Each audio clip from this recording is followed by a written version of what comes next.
We are here with another video talking about the top catchers available in our upcoming draft. We have a draft where we are including some of the all-time great players added to the 1941 and 1956 card sets.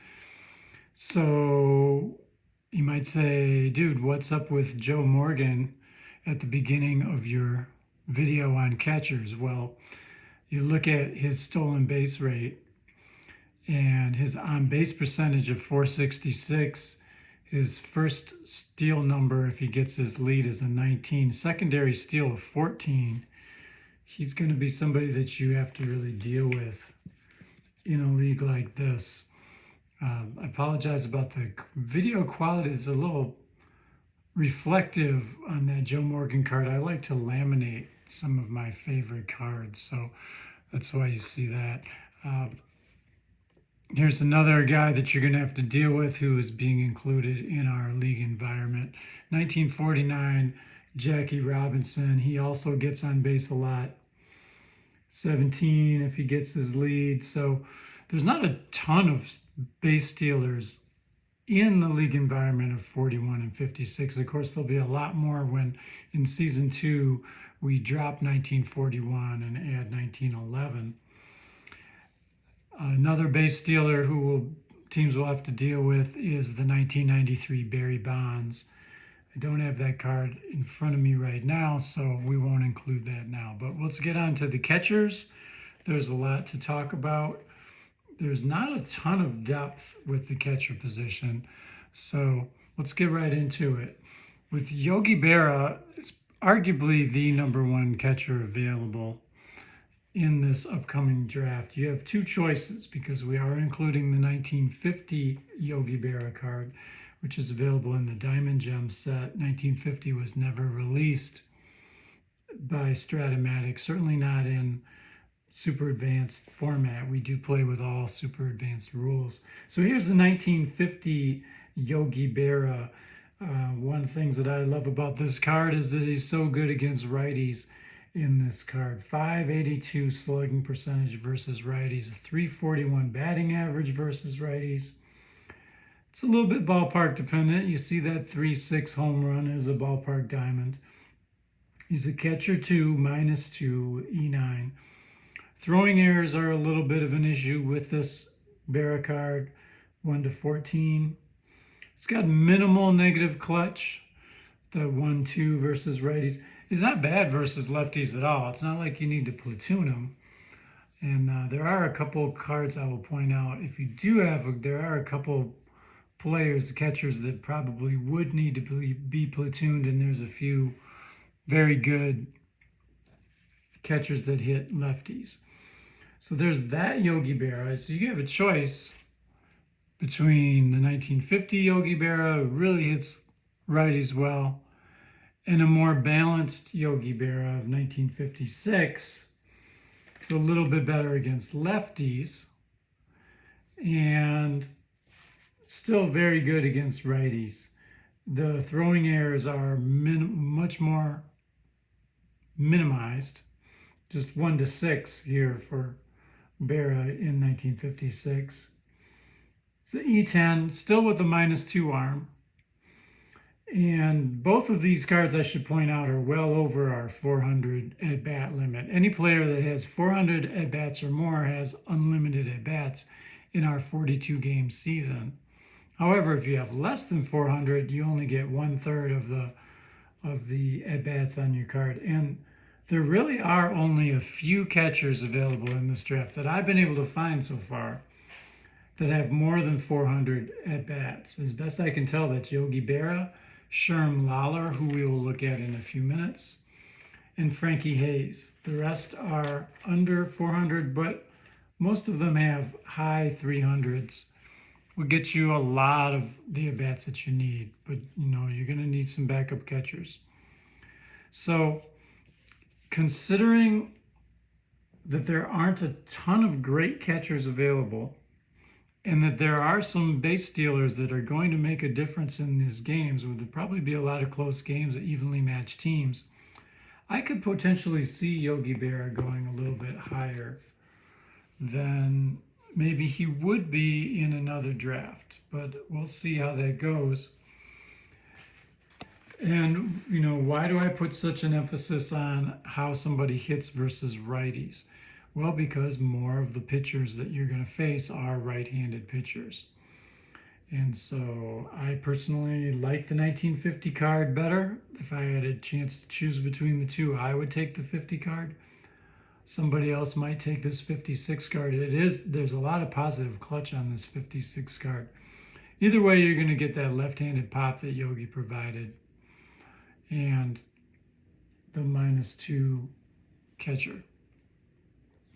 Moving on, we go to Bill Dickey, another Yankees catcher. This from 1941. There are some amazing Bill Dickey cards from the 30s, certainly amazing seasons from the 30s.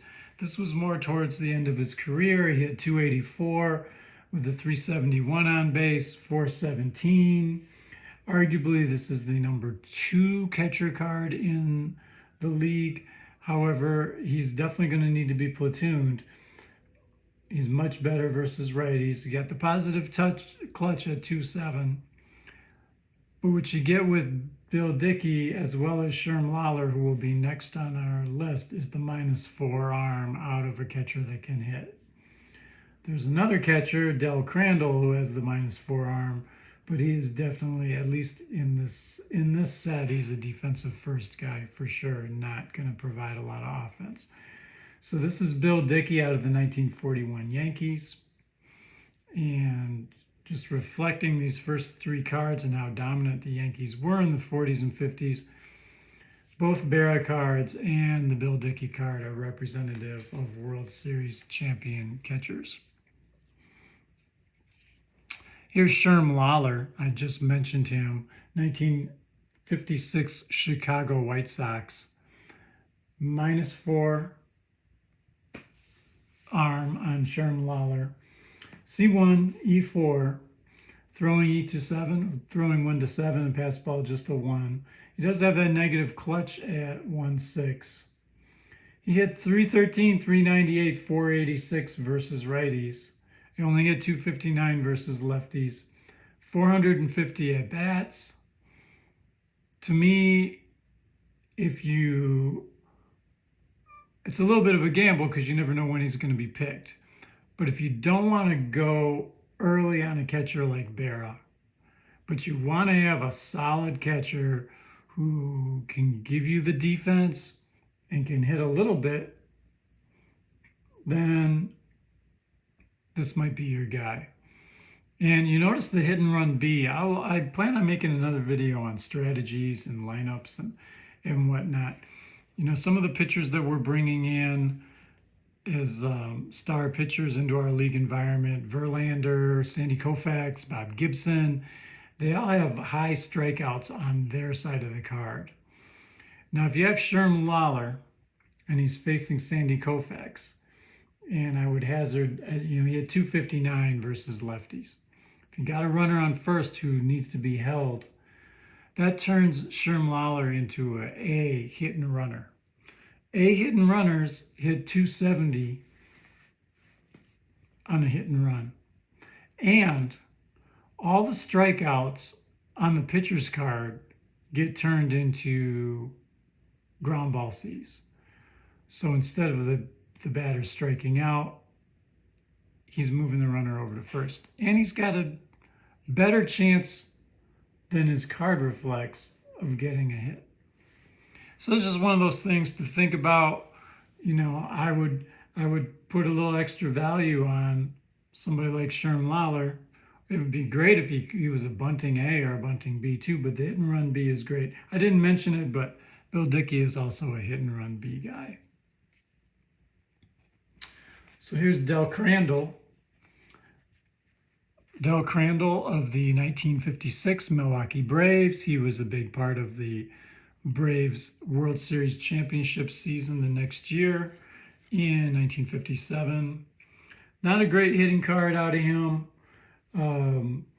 He was known as a great catcher in his time, though. He won 4 Gold Gloves in the 50s and early 60s. That's reflected in the -4 arm here. Catcher 2, E3.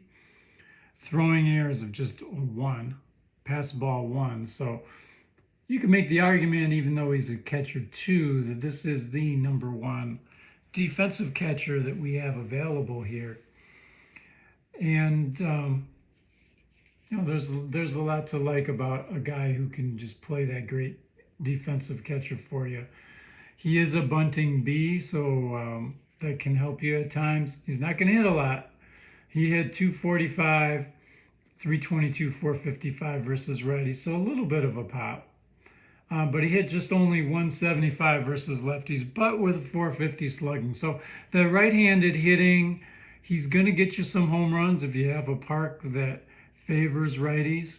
And if you do have a park that favors righties and is not very good against lefties, maybe Del Crandall is a nice strategic move for you. You're not going to have to get him in the first couple rounds, I wouldn't think.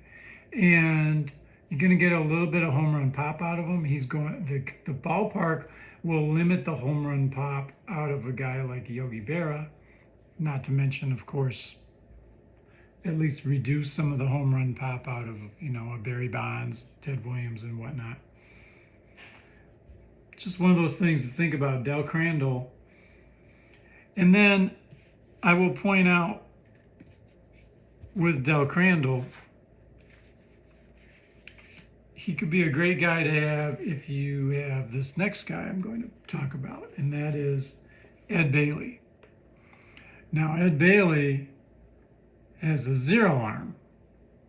If you don't have a pitcher who has a good hold, look at Sandy Koufax as a +1 hold. Teams are going to run all day on Ed Bailey and Sandy Koufax. So there's that. So if you invest in somebody like an Ed Bailey, maybe you want a catcher first, defensive first guy like Del Crandall backing him up. You can bring him in a late inning or a tight game or something. But what Ed Bailey provides that is very rare, it's hard to find this in any catcher anywhere. That's a 690 slugging versus righties. Now, granted, it's ballpark dependent. That's a 2.7 ballpark home run chance. So in some parks, he's going to be much more of a home run hitter than in others, but it's a no-doubter home run, 2.4 and 2.5. 2.6 is a home run 1-16. He can't hit lefties at all. So this is not your slam dunk first round pick of a catcher. I mean, if he had a -3 arm and he could hit lefties even a little bit, or even a -2 arm, in my opinion, Ed Bailey would go in the first round. You could still make the argument that he probably will go fairly early. I'm going to guess in the first 3-4 rounds, maybe earlier. All it takes is one general manager who really loves him, has a plan for him. If I was to get Ed Bailey, I would definitely be looking to back him up with somebody like a Del Crandall. I think that would be a good move. It's just one of those things to think about. But yeah, there's only so much, especially in this league. There's a few players who really kill righties, 700 plus slugging percentage, like the 93 Bonds, the 56 Mantle, the 65 Willie Mays, even the righty hitter though, Ted Williams. But then Ed Bailey is right behind those guys, and then there's a fairly big drop off. There's Jeff Heath, and then it drops off pretty quick where you're into the high 500s of slugging percentage.